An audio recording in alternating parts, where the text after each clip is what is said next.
Hello my friends, let's go straight to the front lines, and the Bakhmut city is still the hottest spot on the map. So here's the city, and Russia tries to get it under their control and partially encircle it. Previously, Wagner Group was successful in Soledar, and they also tried to attack from Lysychansk into different directions, but without the major success. The strategic goal for Russia is to take control over Slavyansk and Kramatorsk because they are the biggest cities in this area, and finally they want to get control all over the Donetsk region. But as you can see, still they're quite far away from the Kramatorsk, and firstly they have to take Bakhmut. They are struggling with it. You see that Ukraine is mostly on defense, but if we go on the north over here, yes, you don't see the arrow, but we know that Ukrainian army tries to get control over Crimea.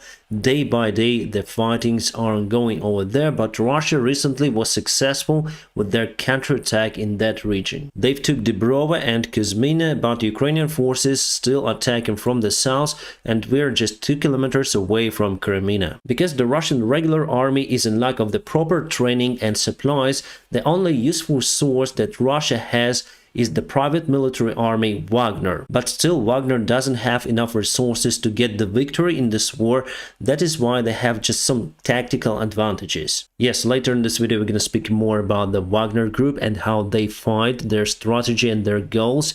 And now let's zoom in to the Bakhmut city. I guess here you can see how Russia split their forces all across the Bakhmut front line, so they attack mostly from the south right now and also directly on the city. 3 vectors over here, 3 vectors to the city, and 2 vectors on the north, where they are not very successful. They've took Blagodatne recently, however, but they are not moving forward to this village on the north. And they were unable to get the Krasna Gora under their control on the north, so I would say that the north part is very successful for the Wagner group. The most successful is on the south. This vector is very tricky.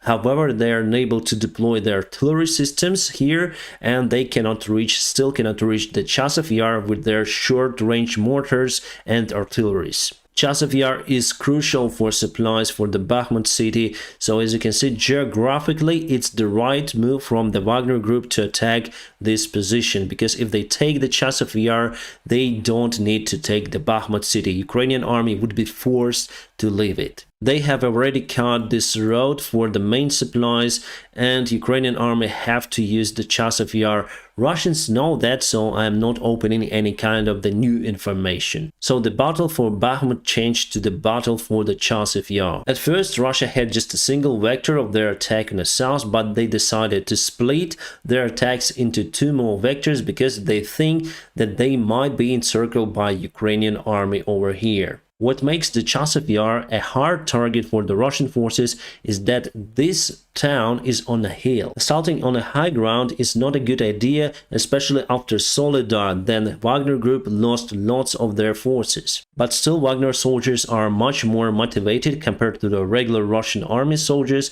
because they fight for the funds, for the money. They have professionals who went to Africa and Syria and now fight in Ukraine. And also they have the regular Russian prisoners whom they take to fight in this war. It's not the first time in human history that prisoners fight for the army, but it's the first time in a modern history. Soviet Union also had the prisoners who were fighting for the Red Army, and they were treated very badly. The same attitude the prisoners in Wagner group have. They've usually thrown to the hardest spots on the front lines. You see, Russia already lost many of the tanks and armor vehicles, so they compensated with the human force. But they cannot do it with the regular soldiers because they have families in Russia, and imagine that huge number of losses. It might spark the anger within the Russian society. So what they do, they just use prisoners, and I see in Russian chats that they're happy about it. They say that Russia is cleaning itself by killing their own prisoners. It is unacceptable attitude, but that is how the part of the Russian society thinks. And definitely on the map you can see where prisoners are fighting at the hardest spots over here and over here. From the information coming from the Ukrainian soldiers who fight in Bakhmut, Russia sent the prisoners wave by wave, and they constantly shoot them, but they're still coming and coming like zombies. If those prisoners will turn back or escape, there will be punishment, and it will be the death punishment. There is no other way how you keep the outlaw people controlled. That is why Wagner put this harmer penalty for their soldiers. It became some sort of the symbol of the Wagner group, so if you don't want to fight, you'll be harmed. That is how they motivate prisoners.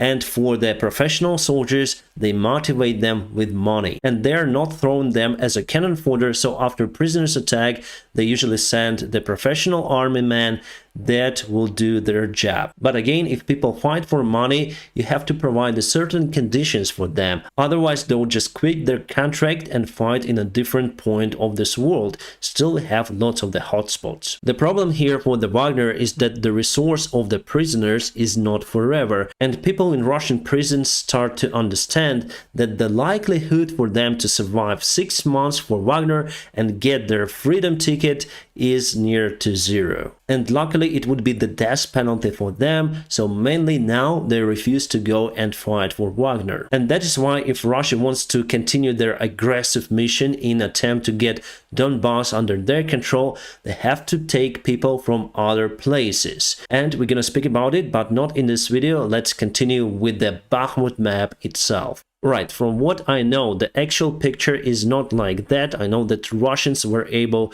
to penetrate Ukrainian defense lines over here, and partially they took the wine factory located in this area. Also, they've took more quarters on the north, so I don't think that this map is really actual for today. This part is more or less real, so here they also penetrated Ukrainian defense line.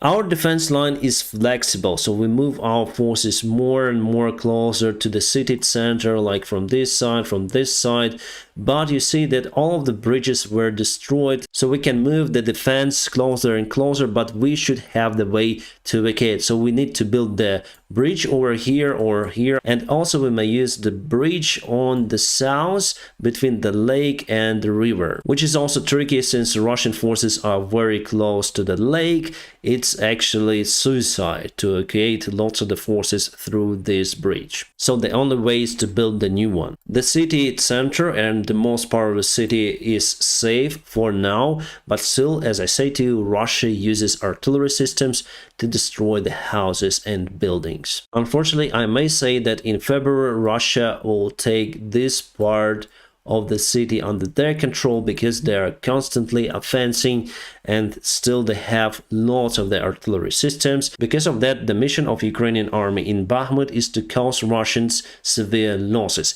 We did it in Severodonetsk and Lysychansk, and right after Russia took those cities and celebrate their victory, Ukrainian army liberated the part of the Kharkiv region and also Kherson. Russia also tries to use the mobilized soldiers attacking in Donetsk region and also in Vuhledar, and those attacks are just not successful. As I say to you, the only force that they have for successful offensive operations for today is the Wagner group. Speaking about the South Kherson direction, yesterday there were reports, mostly from the Russian media, I haven't read about it in Ukrainian media resources, that near to Techinka, Ukrainian forces went to the other shore crossing the Dnieper River. There were 3 boats reported. They did some sort of the shooting in that place and then went back to Ukrainian controlled area. I know 2 stories like that happened before with successful Ukrainian small attacks on the Russian controlled territory,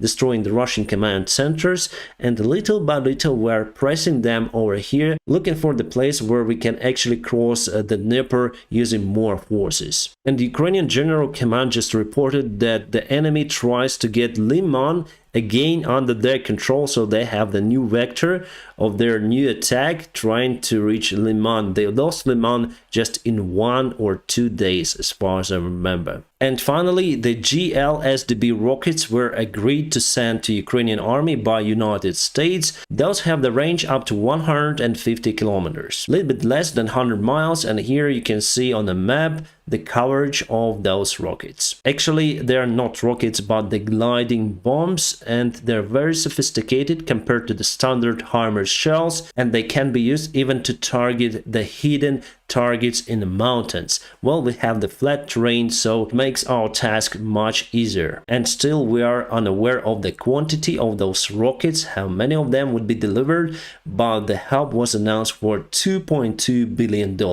Abramovich, the Russian businessman, will send to Ukraine 2.3 billion pounds that he got from the selling of Chelsea Football Club. We got this information from the Telegraph, and we know that Abramovich is close to Putin, and he himself took the part in developing the peace negotiations between Ukraine and Russia at the beginning of this war during the springtime. Also, he was involved in a prisoner exchange deal, after which our Azov soldiers got their freedom and commanders now are still in Turkey. It was the part of the agreement for them to stay there until the war ends. So a very strange move here, and I wonder what is behind that transfer. Today there was the big cleaning of Ukrainian officials, and after the big scandals also within the Ministry of Defense, many of the managers, or you may call them generals, were arrested. Just to remind you, there was the scandal for the Ukrainian supplies where Ukrainian army got the food for the soldiers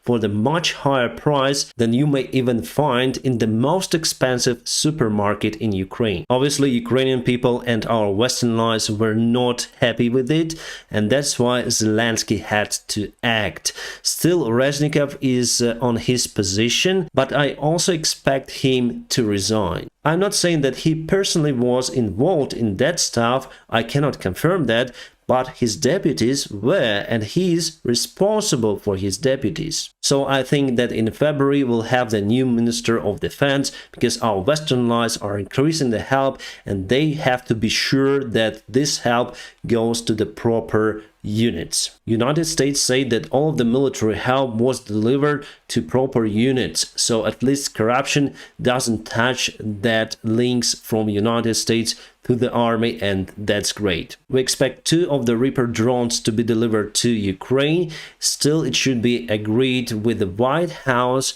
but we have this proposition from the manufacturer of those drones. Huge move. Israel is considering supplying its Iron Dome systems to Ukraine. I think it happened after the escalation between Iran and Israel. Iran is got the support from Russia, so why not Ukraine shouldn't have support from Israel? Now negotiations are ongoing to supply those systems to Ukraine, and I think those are the best ones if we speak about the ballistic rockets and also drones.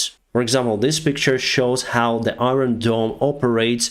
Here we have the trajectory of the Hamas ballistic rockets, and here is the trajectory of the Iron Dome. Basically, you can see all the points where the Iron Dome rockets hit the Hamas rockets.